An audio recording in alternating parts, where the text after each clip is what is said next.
kita dapat tugas tuh dari Bu Guru. Kita suruh nentuin konsumen sama produsen. Kira-kira yang mana ya? Kalau produsen itu makanan rusak, itu rumput.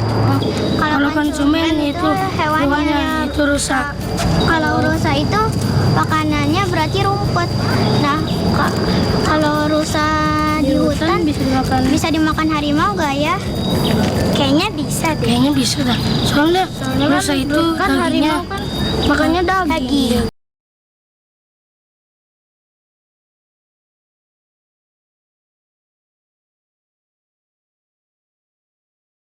Halo Sobat X Science, kembali bersama Kak Herman dalam program kesayangan kita, X Science, Eksplorasi Sains.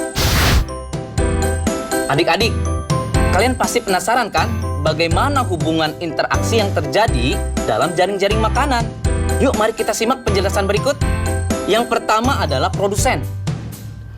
Produsen adalah makhluk hidup yang dapat membuat makanannya sendiri dengan bantuan sinar matahari.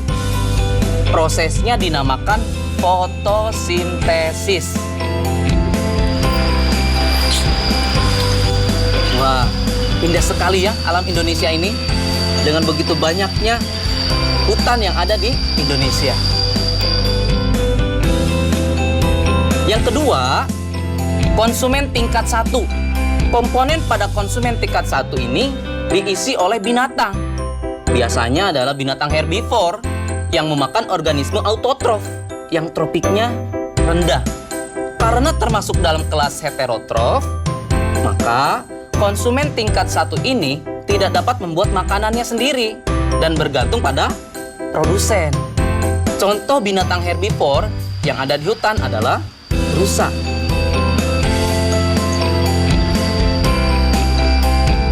Yang ketiga, konsumen tingkat 2 atau tingkat berikutnya, yaitu adalah organisme yang menduduki tingkat tropik ketiga, disebut sebagai konsumen sekunder.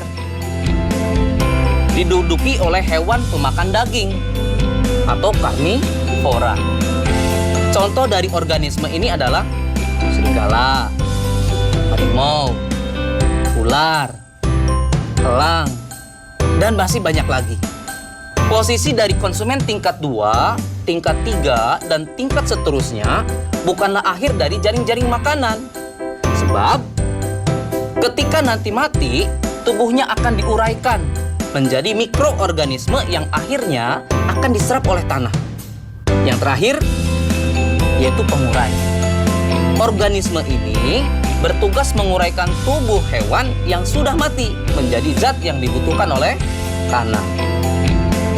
Fungsi dari komponen ini sangat berharga bagi kesuburan tanah. Proses rantai makanan akan berulang, di mana unsur yang telah diuraikan tersebut akan dimanfaatkan oleh tumbuhan untuk membuat makanan melalui proses fotosintesis. Contoh dari pengurai adalah jamur, bakteri, dan hewan kecil seperti cacing tanah atau belatung juga termasuk ke dalam pengurai. Saatnya kita bernalar. Yuk, mari kita bernalaria. Saatnya Sobat X-Science menjawab pertanyaan nalaria berikut. Fatir sedang mengerjakan soal pekerjaan rumah tentang rantai makanan dan jaring-jaring makanan. Berikut ini adalah bagan jaring-jaring makanan yang ditampilkan salah satu soalnya. Pada jaring-jaring makanan tersebut, berapakah jumlah organisme omnivora?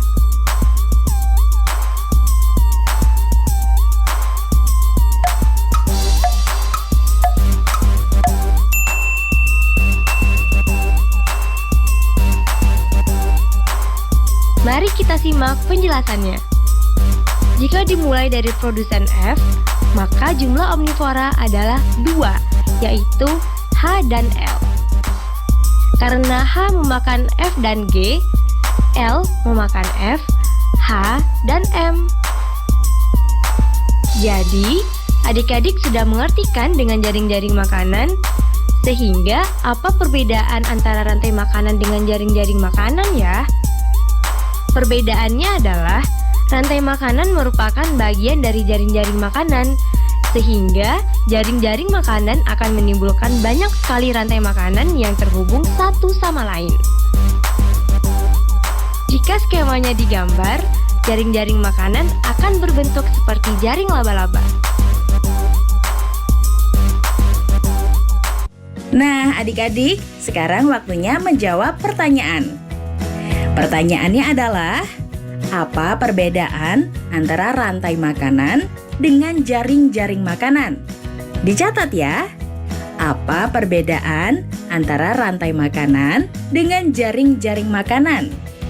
Jawablah pertanyaan ini sebagai tugas dan kerjakan dengan bimbingan guru atau orang tuamu.